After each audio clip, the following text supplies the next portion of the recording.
कहते हैं कि कभी किसी को इतना भी दीवार के साथ ना लगाओ कि उसके लिए आगे बढ़ने के सिवा कोई रास्ता बचे नहीं।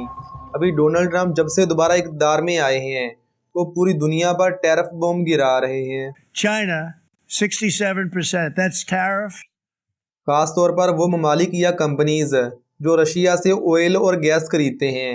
अभी रशिया की इकोनॉमी का तकरीबन 30% से ज़ायद हिस्सा ऑयल, गैस और बाकी नेचुरल रिसोर्सेज से आता है।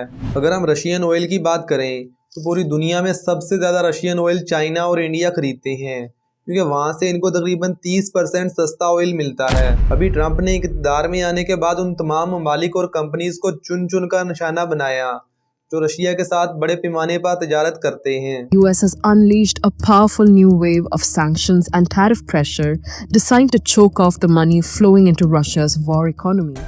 अभी अमेरिका ने सबसे पहले चाइना पर 250% टैरिफ लगाया, लेकिन चाइना के पास इतनी ताकत है कि वो अमेरिका को मुंह तोड़ जवाब दे सके।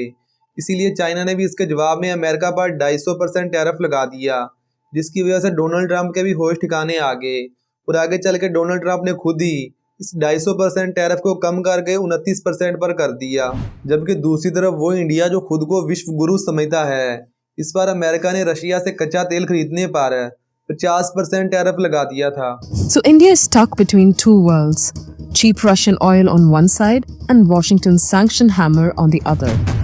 शुरू में तो इंडिया के पॉलिटिशियन और अवाम का कहना था कि हम इस तरीके से अमेरिका की गुंडागर्दी नहीं चलने देंगे और हम किसी भी सूरत में रशिया से ऑयल खरीदना बंद नहीं करेंगे। लेकिन आहिस्ता आहिस्ता इंडिया ने भी अमेरिका के सामने घुटने टेक दिए हैं और इंडिया की सबसे बड़ी oil refinery Reliance group of companies ने भी अभी ये ऐलान कर दिया है कि वो आगे से रशिया से बहुत ही कम ऑयल खरीदेंगे। Indian refiners, including India's largest conglomerate Reliance, scaled back new orders, worried that cargoes could get stuck, blocked, or even end up violating sanctions. India हर साल तकरीबन 60 से 70 बिलियन डॉलर का ऑयल रशिया से खरीद रहा था, लेकिन अब अचानक से इंडिया को रशिया की बजाय मिडल ईस्ट से ऑयल खरीदना पड़ेगा और यहाँ से इनको ऑयल काफ़ी महंगा मिलेगा। तो ऐसे में यहाँ पर सवाल ये उठता है कि रशिया अपना ऑयल किसको बेचेगा, क्योंकि पूरे यूरोप ने तो पहले इस पर पाबंदियाँ लगाई हुई हैं और इनके दरमियान तजारत भी ना होने के बराबर है। और ट्रंप ने तो चुन चुन कर रशिया के साथ तजारत करने वाले ममालिक और कंपनीज को निशाना बनाना शुरू कर दिया है। तो ऐसे में रशिया के पास इसका काउंटर क्या होगा?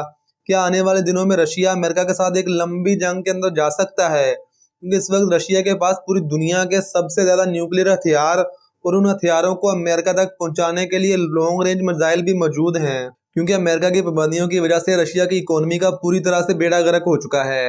अनएम्प्लॉयमेंट अपने पीक पर है और पिछले 3 सालों से रशिया की यूक्रेन के साथ जंग जारी है, जिसमें लाखों लोग मारे जा चुके हैं और करोड़ों लोग नकल मकानी करने पर मजबूर हैं। तो ऐसे में ट्रंप का ये रवैया जलते पर फ्यूलिंग का काम कर रहा है, जो आगे चलकर पूरी दुनिया को जलाने की ताकत रखता है। तो आइए फिर इन तमाम मामलात को गहराई से समझने की कोशिश करते हैं आज की इस वीडियो में।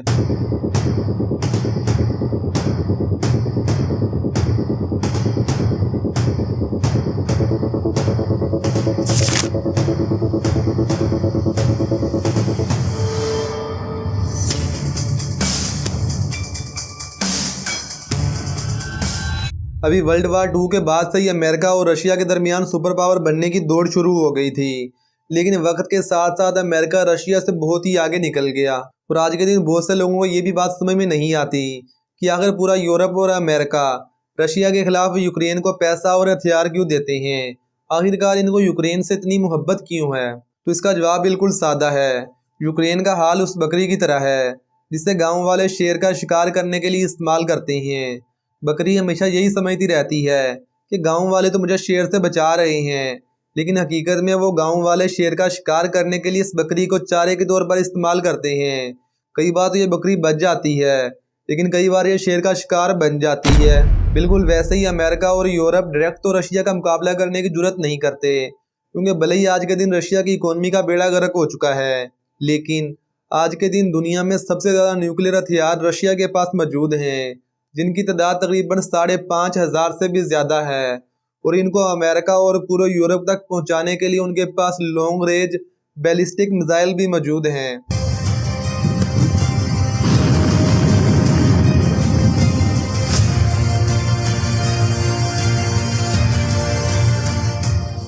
और दूसरी तरफ रशिया को भी इस बात का पूरा यकीन है कि एक ना एक दिन अमेरिका इस पर लाजमी हमला करेगा। इसीलिए रशिया ने अपने तमाम न्यूक्लियर हथियारों को कंट्रोल करने के लिए एक ऐसा मैकेनिज्म बनाया हुआ है जिसे वो डेड हैंड कहते हैं।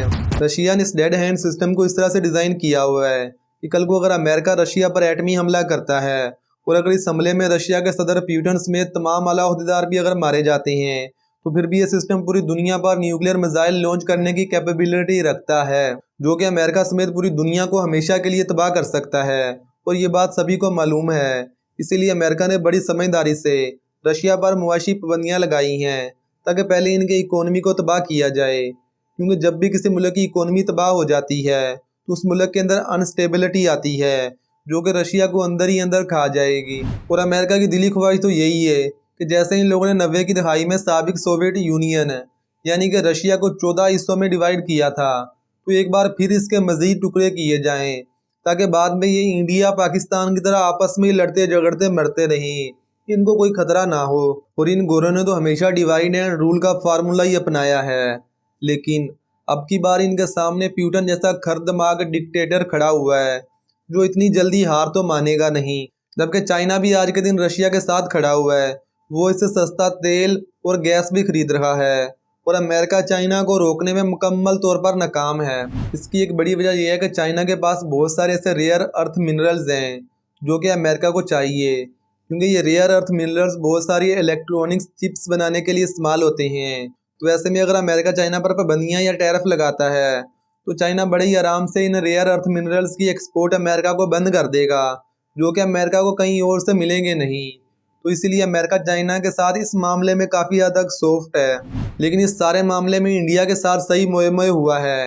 इंडिया की वो हुकूमत और अवाम जो खुद को विश्व गुरु समझते थे, आज वो अमेरिका के पैरों में गिरे हुए हैं और उनकी हर बात मानने के लिए तैयार हैं। और ना सिर्फ ये कि अब इंडिया रशिया से तेल नहीं खरीदेगा, बल्कि उल्टा अब इंडिया ने अमेरिका से LPG और दूसरी मसनूआत मंगवाने के लिए मुआहदे भी कर लिए हैं ताकि अमेरिका और इंडिया के दरमियान ट्रेड के अंदर थोड़ा बैलेंस हो जाए। Indian PSU oil companies have finalized a one-year deal to import around 2.2 million tons per annum of LPG from the US Gulf Coast, accounting for nearly 10% of India's annual LPG imports.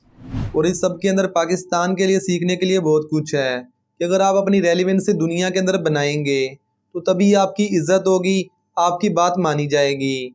लेकिन अगर आप दूसरों की गुलामी करते रहेंगे फिर जिल्लत ही आपका मुकद्दर होगी। और अल्लाह ताला ने तो पाकिस्तान को हर वो चीज़ दी हुई है कि हम पूरी दुनिया पर रूल कर सकते हैं, लेकिन फिर भी हमें गुलामी में जीना ज़्यादा बेहतर लगता है।